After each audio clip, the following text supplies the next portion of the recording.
Nous avons donc une femme à nouveau, alors que généralement le pape est représenté par un homme. Nous gardons quand même une tunique, hein, une robe, en tout cas une jupe rouge écarlate avec des images qui ressemblent à des fleurs de lys, cet aspect noble. Cette carte fait référence notamment à Salomon, le roi Salomon qui, à l'époque, lorsque deux femmes s'étaient disputées pour obtenir la garde d'un enfant, avait demandé à Salomon d'agir et de décider laquelle des deux devait garder cet enfant. Et donc cet homme de sagesse, ce roi de sagesse, tel qu'il est décrit dans les mythes hébraïques et bibliques, a dit que justement il allait séparer cet enfant en deux. Aussi, elle fait référence à Romus et Romulus. Il y a cet aspect très animal dans cette approche de la carte du pape, qui est très belle. Vous voyez bien d'ailleurs que ce côté sacré est symbolisé aussi par la présence des vitraux qui laissent passer la lumière. Et on est encore dans cet aspect très nourricier, très maternel, qui gouverne donc le premier septénaire des cartes. Nous avons après une autre carte qui a une résonance vibratoire différente, la carte de la justice. Là, nous sommes sur un symbole et féminin, donc avec Cléopâtre ou Isis. À nouveau, l'œil du Wijat, qui signifie effectivement la vigilance, mais aussi l'intervention des armées divines dans ce cheminement intérieur. Voyez bien que généralement la justice en plus est personnifiée aussi par la présence d'une épée, d'une arme. Et là nous avons une plume, ce qui signifie qu'effectivement c'est une force sage, une force tranquille, légère et sereine. Qui en tout cas détermine bien que la décision que le consultant a prise ou est en train de prendre est la décision la plus juste, la plus mesurée, celle qui en tout cas aura le moins de conséquences néfastes et qui a le plus de chances en tout cas de le guider vers son objectif. La carte numéro 11, c'est la carte du lion. Hein, vous voyez bien effectivement qu'elle est même personnifiée par le symbole du lion. Donc elle correspond à la période étésienne, celle qui s'installe durant l'été, durant le mois d'août notamment. Voyez bien que il y a dans cette carte un aspect esthétique. Effectivement, la carte numéro 11 révèle aussi presque un défaut.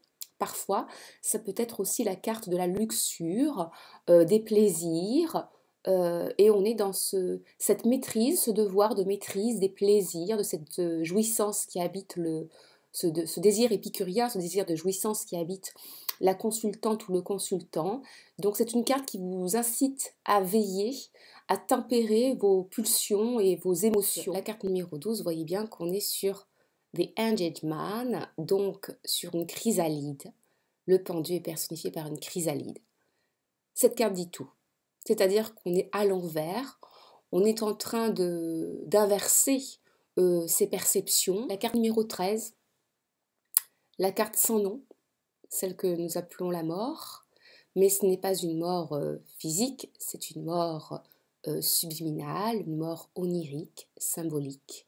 Elle est personnifiée par cet homme, ce vieux sage indien. C'est d'ailleurs pour ça que j'aime beaucoup ce jeu, parce que je trouve qu'il y a beaucoup de références très ancrées dans le chamanisme, la kabbale, les symboles kabbalistiques aussi.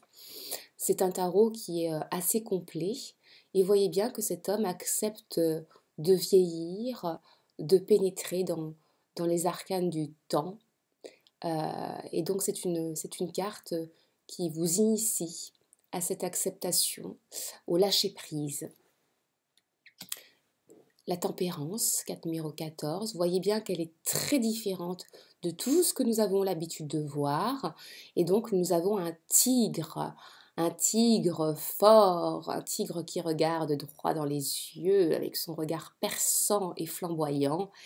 Et nous voyons bien que nous sommes dans une notion d'équilibre, de tempérance, effectivement, avec cette carte, cette maîtrise des forces. Le diable qui est une carte qui généralement effraie majoritairement les consultants, et pourtant c'est une carte que j'aime beaucoup, parce que justement quand vous avez le diable dans votre jeu, c'est que vous n'êtes pas loin de votre objectif. Donc cette carte-là, c'est une carte qui en soi, lorsqu'elle arrive, est très positive. Là, nous avons donc effectivement une femme à nouveau, hein, donc ça pourrait être Lilith.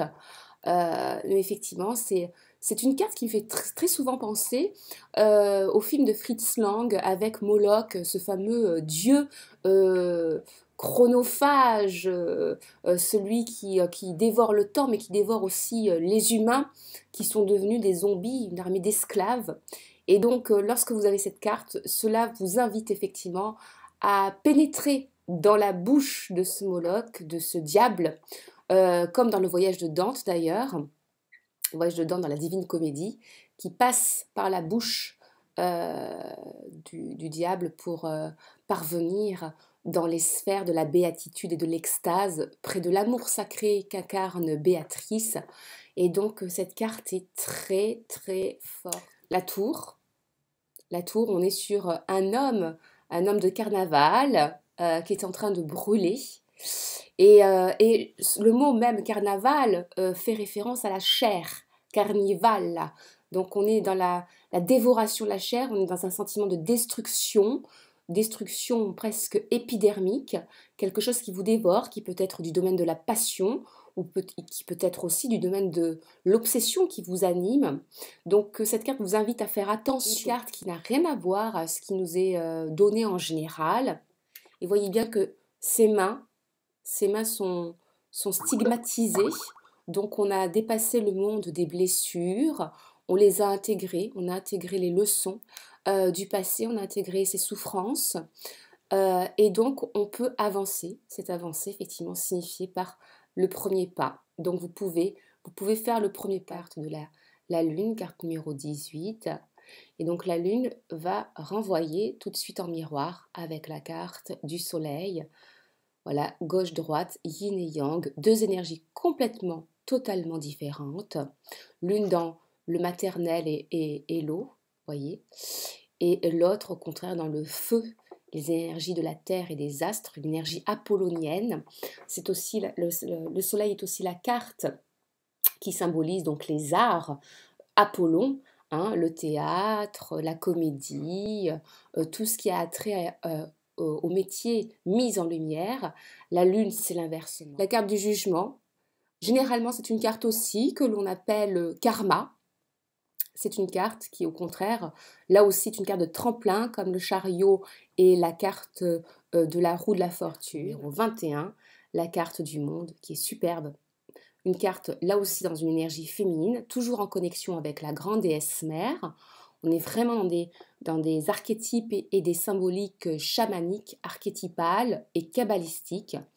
Vous voyez bien que le corps que nous avions au départ avec le fou est devenu donc féminin, il s'est ancré dans cet univers. Nous avons passé ces périodes de chaos, de destruction nécessaires pour revenir à l'ordre dans la constellation, dans les énergies de cet univers-là. Et nous sommes dans une force qui se déploie et qui s'ouvre. C'est une carte qui est superbe. Je vous remercie infiniment pour votre attention. Et j'espère que vous avez passé un très très bon moment en ma compagnie. À très bientôt, j'espère. Au revoir.